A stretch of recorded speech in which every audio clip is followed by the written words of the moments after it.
Thank you to the chairs and members of the respective committees for the opportunity to deliver testimony today.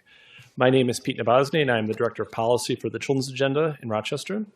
The Children's Agenda is a leader of the Empire State Campaign for Childcare, the statewide campaign for universal childcare. We fully support that campaign's budget recommendations this year.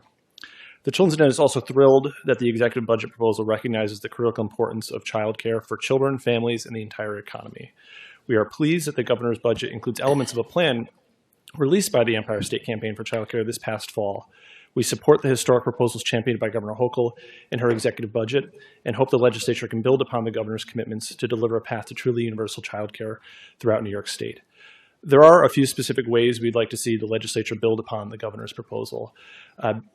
First of all, I want to echo the things that were said earlier at the earlier panel about the critical importance of workforce. I'm going to try to get to that.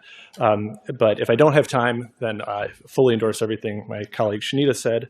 But one thing I do want to highlight is for the rest of state, the $155 million that was added proposed as a supplemental fund.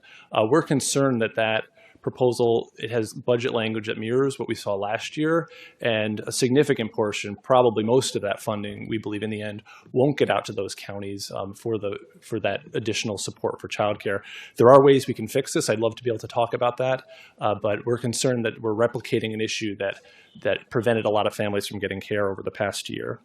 We're also concerned that despite the unprecedented investment in the child care assistance program that we are thrilled about, it is actually not clear whether the funding will be sufficient to ensure that families throughout the state will be able to access the program without encountering waitlists throughout the entire rest of the year.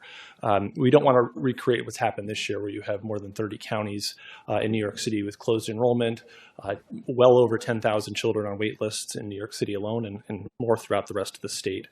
So where possible, we encourage the legislature to increase funding for this critical program to ensure that eligible families can access the program throughout the state.